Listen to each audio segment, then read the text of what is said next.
કેમ બાકી કેવો બન્યો છે છુંદો આપણો? તો શું તમારો છુંદો આવો રસાવાળો નથી બનતો? જો તમને પણ છુંદો બનાવવામાં પ્રોબ્લેમ આવતો હોય, રસો ન બનતો હોય, તો આજનો વિડીયો સ્પેશિયલ તમારા માટે છે. આપણા ગુજરાતીઓને મોસ્ટલી ટ્રાવેલિંગમાં થેપલા સાથે છુંદો જ પસંદ આવે છે. તો ફ્રેન્ડ્સ, આવો તડકા છાયાનો એકદમ મસ્ત રેસેદાર છુંદો કેવી રીતના બનાવવાનો એ આજે આપણે જોવાના છે. તો ફ્રેન્ડ્સ, આવો છુંદો બનાવવા માટે આપણે 2 કેરી લઈ લેવાની છે. મોસ્ટલી છુંદા માટે રાજાપુરી કેરીનો ઉપયોગ થાય છે. આપણે નાની સાઇઝની 2 કેરી લીધી છે. તો ફ્રેન્ડ્સ, પરફેક્ટ મેજરમેન્ટ સાથે આપણે આજે આ છુંદો બતાવવાના છે. તો પહેલાં આપણે 1 કેરીનું વજન કરી લઈશું. તો સૌપ્રથમ કેરીનું વજન જોઈ લઈએ. તો આપણી આ 2 કેરીનો વજન અંદાજે 775 ગ્રામ છે. લગભગ રાજાપુરી કેરી એકાદ કેરીનો જ વજન આટલો હોય છે, પણ આપણે નાની સાઇઝની કેરી લીધી છે ફ્રેન્ડ્સ. પણ પ્રિફર તો રાજાપુરી કેરી જ કરવાની. તો હવે આ કેરી છે એના ઉપરનું ડંઠલ અને છાલ આપણે કાઢી લેવાની છે. તો ફ્રેન્ડ્સ, ધ્યાન રાખવાનું, કેરી ચૂઝ કરતી વખતે કેરી એકદમ કડક હોવી જોઈએ, કોઈ પણ જગ્યાએથી નરમ ન હોવી જોઈએ. તો ફ્રેન્ડ્સ, છુંદો સારો બને છે. તો હવે આપણે એકદમ વ્યવસ્થિત કેરીની છાલ કાઢી લઈશું. 2 કેરીની છાલ આપણે એકદમ વ્યવસ્થિત ઉતારી લેવાની છે. તો ફ્રેન્ડ્સ, 2 કેરીની છાલ આપણી ઉતરી ગઈ છે ને હવે આપણે એને ખમણવાની છે. તો ખમણતી વખતે મેઇન ધ્યાન રાખવાનું, જે ઝીણી કાણાવાળી ખમણી હોય છે એનો ઉપયોગ નથી કરવાનો. જે જાડું છીણ નીકળે એવી ખમણી લેવાની છે. કેમ કે જ્યારે તમે ઝીણી ખમણીથી ખમણો છો ત્યારે રસો નથી બનતો. જે કેરી છે એના જે રૂચા છે એકદમ ચોટી જાય છે. પણ જ્યારે જાડી ખમણીનો ઉપયોગ કરો છો ત્યારે કેરીના જે રૂચા હોય છે એ જાડા નીકળે છે અને રસો એકદમ વ્યવસ્થિત પ્રમાણમાં રહે છે. આ તમે જોઈ શકો છો, જેનું છીણ છે એ જાડું નીકળે છે. તો ફ્રેન્ડ્સ, ક્યારે પણ છુંદો બનાવતી વખતે આ વાતનું સ્પેશિયલ ધ્યાન રાખવાનું કે છુંદો ક્યારે પણ કરવો હોય તો જાડા કાણાવાળી ખમણી લેવાની, જેથી છીણ એકદમ જાડું નીકળે. અને છીણ જાડું નીકળશે તો તમારો રસો એકદમ જ વ્યવસ્થિત થશે. જ્યારે બારીક કાણાની જે ખમણી હોય છે એનાથી રસો વ્યવસ્થિત થતો નથી. તો ફ્રેન્ડ્સ, આ એક વસ્તુ ધ્યાન રાખવાની. તો હવે આપણે ફટાફટ 2 કેરી ખમણી લઈશું. તો આપણી 2 કેરી ખમણાઈને એકદમ જ રેડી થઈ ગઈ છે, આ તમે જોઈ શકો છો. તો હવે આપણે એક મોટી તપેલી લેશું, જેમાં આપણે આ છીણ ભેગું કરી દેવાનું છે. છીણ આવે એના કરતાં થોડીક મોટી સાઇઝની તપેલી લેવાની છે, જેથી આપણે ખાંડ નાખીએ ત્યારે તપેલી નાની ન પડી જાય. તો ફ્રેન્ડ્સ, બધું છીણ આપણે એક તપેલીમાં એડ કરી લીધું છે. આપણે તડકા છાયાનો છુંદો બનાવીએ છીએ અને મે મહિનામાં લગભગ આકરો તડકો હોય છે. તો છુંદો બનતા ફક્ત 3 થી 4 દિવસનો જ સમય લાગે છે. અને આવો જ છુંદો સેમ ટુ સેમ તમે ગેસ પર પણ બનાવી શકો છો. તો હવે આપણે આની અંદર અડધી ચમચી ભરીને મીઠું લેવાનું છે અને લગભગ 5 થી અડધી ચમચી ભરીને આપણે હળદર પણ એડ કરી દેવાની છે. જો ઉપવાસમાં છુંદો વાપરવો હોય તો સાદા મીઠાની જગ્યાએ સિંધા લૂણ વાપરવું અને હળદર સ્કીપ કરવી. તો આપણે અડધી ચમચી ભરીને હળદર અને અડધી ચમચી ભરીને મીઠું એડ કર્યું છે. હવે આને આપણે એકદમ જ વ્યવસ્થિત હલાવી લેવાનું છે. આ તમે જોઈ શકો છો, એકદમ હળદર અને મીઠું એક સરખું વ્યવસ્થિત ભળી જાય ત્યાં સુધી આપણે હલાવવાનું છે, જેથી કેરીમાં જે પાણી રહ્યું હોય છે એ મીઠાની મદદથી બહાર નીકળી જાય. આ તમે જોઈ શકો છો, આપણે એને એકદમ પરફેક્ટલી હલાવી લઈશું. મીઠું ને હળદર વ્યવસ્થિત મિક્સ થઈ ગયા પછી આપણે સાકરનું મેજરમેન્ટ કરવાનું છે. તો એના માટે ફ્રેન્ડ્સ, આપણે સાકર જોઈ લઈશું કેટલી લાગશે. આપણી 700 ગ્રામ જેટલી, 850 ગ્રામ જેટલી કેરી હતી ફ્રેન્ડ્સ. એમાંથી લગભગ ગોટલા નીકળી જાય પછી 500-550 ગ્રામ જેટલી જ કેરી રહે છે. તો આપણે લગભગ 500-550 ગ્રામ જેટલી ખાંડ ઉમેરશું. જો કેરી વધારે ખાટી હોય તો ખાંડ વધારે લાગે છે, પણ અંદાજ એટલો હોય છે કે 1 કિલોની પાછળ 1 કિલોની આસપાસ ખાંડ જોઈએ છે. તો આપણે 500 ગ્રામ જેટલી જે કેરીનું છીણ હતું એની સામે 500 ગ્રામની આસપાસ ખાંડ ઉમેરી દીધી છે. તમને જો ગળાશ વધારે ભાવતી હોય તો 100 ગ્રામ જેટલી ખાંડ તમે એક્સ્ટ્રા એડ કરી શકો છો. અને ખાંડ નાખ્યા પછી ફ્રેન્ડ્સ, એક વસ્તુનું ધ્યાન રાખવાનું કે જ્યાં સુધી ખાંડ ઓગળે નહીં ત્યાં સુધી એને હલાવते રહેવાનું.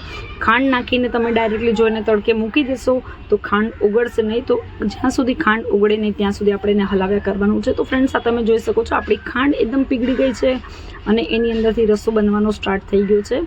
એટલે ઘણા લોકો ઉતાવળ કરતા હોય છે કે સવારના બધું રેડી કરી લે ને તડકો આવે એટલે તરત તડકે મૂકી દેતા હોય છે. તો ઘણીવાર એવું થાય છે કે જે ખાંડ હોય છે એ તળિયે બેસી જાય છે અને પછી છેલ્લે એકના ભળતી નથી.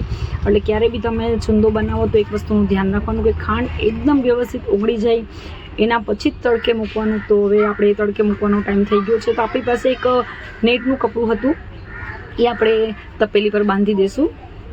તો ફ્રેન્ડ્સ, જેટલું બની શકે એટલું પતલું કપડું હોય એનો ઉપયોગ કરવાનો, જેથી છુંદો આપણો ફટાફટ બની જાય.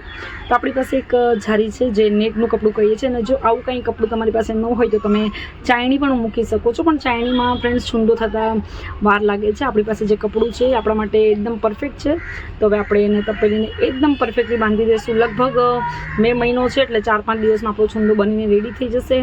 હવે આ છુંદો આપણે તડકામાં મૂકી દેવાનો છે. આ તમે જોઈ શકો છો સવારના લગભગ 9-9:30 વાગ્યાનો તડકો છે. 9:15 વાગ્યાના તડકાથી લઈને 6 વાગ્યા સુધી તડકો પરફેક્ટ હોય છે. તો આ તમે જોઈ શકો છો આપણો છુંદો તડકે રાખીને કમસે કમ 8 કલાક 7 થી 8 કલાકનો સમય થઈ ગયો છે. હવે જ્યારે પણ તમે રાતના ટાઈમમાં ઘરની અંદર છુંદો લ્યો તો એને પાછું એકવાર હલાવી નાખવાનું. એમને જ તપેલી ક્યારે પણ તડકામાં મૂકવાની નહીં. જેટલા દિવસ તમે તડકે મૂકતા હોય છુંદો એટલા દિવસ 2 ટાઈમ આપણે છુંદો હલાવવાનો, રાતના લેતી વખતે અને દિવસે પાછો મૂકતી વખતે. તો આ તમે જોઈ શકો છો આપણો જે છુંદો છે એમાંથી રસ્સો બનવાનો સ્ટાર્ટ થઈ ગયો છે. પહેલા જ દિવસનો તડકો લાગીને ફ્રેન્ડ્સ છુંદો આપણો આટલો રેડી થઈ ગયો છે. તો હવે આપણે આને ફરીથી પાછો બાંધી દઈશું અને ફરીથી બાંધી અને સવારે બીજા દિવસે મૂકતી વખતે પાછું આપણે હલાવવાનું છે. આ કાર્યક્રમ ફ્રેન્ડ્સ જ્યાં સુધી તમે તડકે મૂકતા હોય ત્યાં સુધી આપણે. તો ફ્રેન્ડ્સ પાછું બીજા દિવસે આપણે તડકે મૂકતી વખતે ફરીથી એકવાર છુંદો હલાવી લઈશું. પરફેક્ટ રીત છે ફ્રેન્ડ્સ આવી રીતના છુંદો બનાવવાની, કેમ કે જ્યારે તમે એમને જ છુંદો મૂકી દો છો ત્યારે ખાંડ નીચે બેસેલી જ હોય છે. એટલે ધ્યાન રાખવાનું તડકે મૂકતી વખતે તડકાથી લેતી વખતે છુંદો હલાવીને મૂકવાનો. તો લગભગ આવી રીતના પ્રોસેસ આપણો 3 થી 4 દિવસ ચાલ્યો છે અને લગભગ આપણો છુંદો બનીને રેડી થઈ ગયો છે. જે છુંદાનો રસો હોય છે એમાં ચાસણી થઈ જાય છે. 1 તાર 2 તારની ચાસણી થાય છે. 1 તારની ચાસણી થાય ત્યારે છુંદામાં રસો ઘણો હોય છે. 2 તારની ચાસણી થાય ત્યારે રસો એબ્ઝોર્બ થઈ જાય છે. તો ફ્રેન્ડ્સ આપણો છુંદો બનીને એકદમ રેડી થઈ ગયો છે. તો આપણો છુંદો બનીને એકદમ રેડી થઈ ગયો છે. હવે આપણે એની અંદર થોડાક લવિંગ, થોડાક તજના ટુકડા અને થોડીક મરીના દાણા એડ કરવાના છે. અને જો એમને મોળો ખાવો હોય તો મરચું એડ કરવાની જરૂરત નથી. તો ફ્રેન્ડ્સ આ તમે જોઈ શકો છો આપણો રસ્સો છે, તમે જોઈ શકો છો રસ્સો એકદમ પરફેક્ટ છે. અને આપણે થોડાક મરીના દાણા, થોડાક લવિંગ અને થોડા તજના ટુકડા લીધા છે આપણે એડ કરી દઈશું અને આને એકદમ વ્યવસ્થિત હલાવી દઈશું. નાના બાળકો તીખું પ્રિફર નથી કરતા, એટલે આપણે જો ઘરમાં બાળકો હોય તો સાદો છુંદો થોડો કાઢી લેશું.